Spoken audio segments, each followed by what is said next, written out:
Umat beriman yang terkasih, halo, hai para orang tua, orang muda dan anak-anak sekalian yang terkasih. Salam jumpa lagi dengan saya. Ingat, saat ini pandemi corona belum berakhir.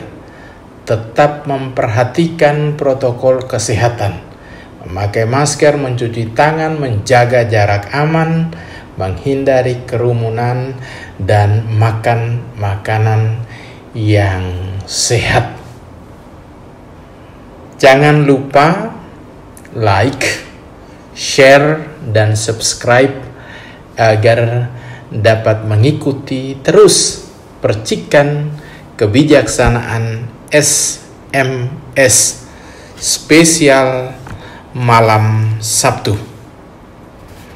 Malam hari ini saya ingin berbagi cerita kebijaksanaan dari kisah seorang kakek dan cucunya. Ada seorang kakek yang sudah sangat tua renta, tinggal bersama dengan anaknya, menantunya, dan seorang cucunya yang berusia 5 tahun. Tangan orang tua itu selalu gemetar, atau istilahnya itu tremor. Matanya pun sudah kabur dan langkah kakinya itu gontai, lemah. Mereka, keluarga ini memiliki kebiasaan makan bersama dalam satu meja. Namun bagi kakek ini bukan sesuatu hal yang mudah. Dengan tangan yang selalu gemetar dan penglihatan yang kabur, tentu saja ia tidak bisa makan dengan nyaman dan mudah. Setiap kali mereka kumpul di meja dan makan, anak dan menantunya itu selalu merasa jengkel dengan sisa makanan yang berserakan di meja makan dan di lantai yang selalu dibuat oleh sang kakek ketika ia makan. Anaknya berkata, "Kita harus melakukan sesuatu pada sang kakek.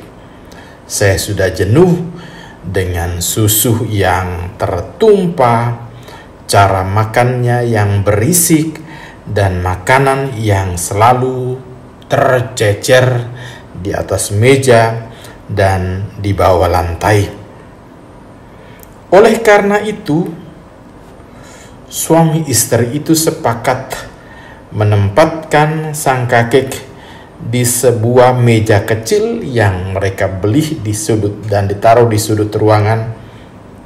Dan mulai saat itu, di tempat itu kakek makan seorang diri, dan sementara anggota keluarga yang lain dapat menikmati makan tanpa harus terganggu lagi dengan sang kakek, karena kakek ini sudah sering juga memecahkan beberapa piring, gelas, dan makanan pun kini ditempatkan dalam sebuah mangkok plastik supaya tidak mudah pecah.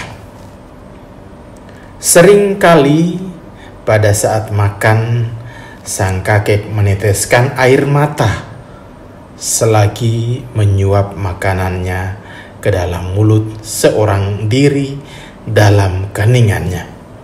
Melihat anaknya, menantunya, dan cucunya makan di meja makan di tempat yang berbeda darinya. Namun, suami istri itu hanya mengeluarkan kata-kata teguran setiap hari bila kakek menjatuhkan garpu atau menumpahkan makanan di lantai di mejanya. Melihat hal itu, cucunya yang berumur 5 tahun itu hanya memandangi kakeknya dan tidak mengatakan apa-apa.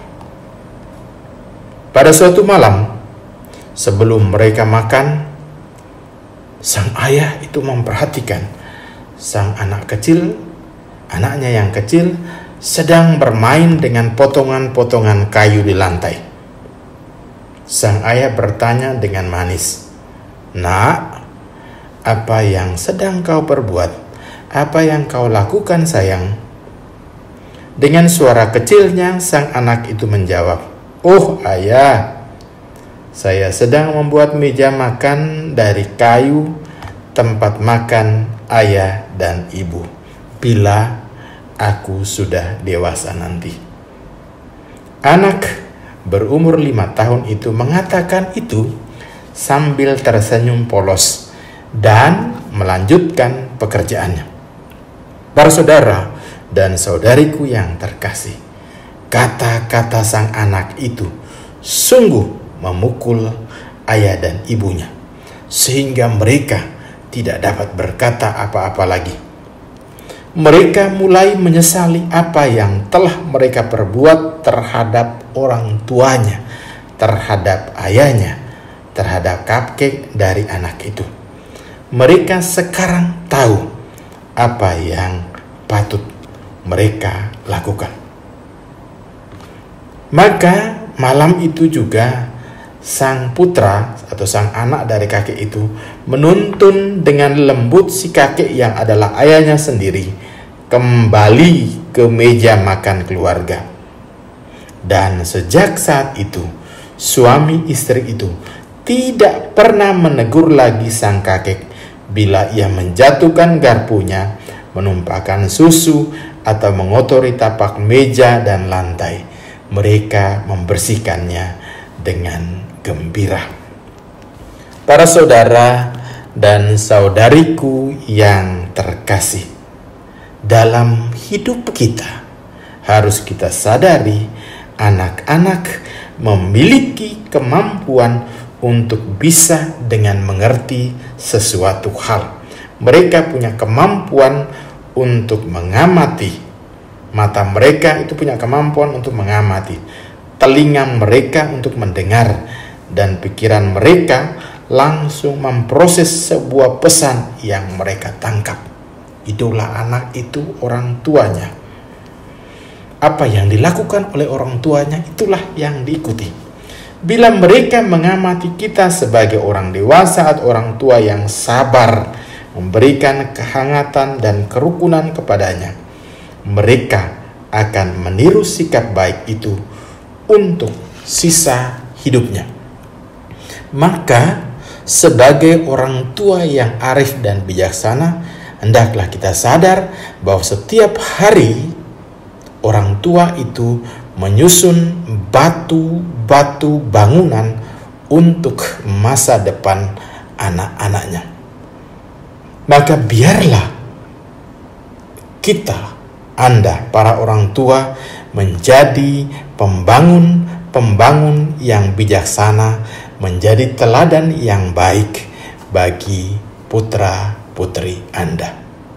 Mumpung masih ada waktu, sebagaimana sebuah lagu, mari kita terus memperhatikan orang tua kita yang saat ini masih bersama kita, entah ayah atau ibu, dengan penuh cinta kasih, dengan penuh perhatian.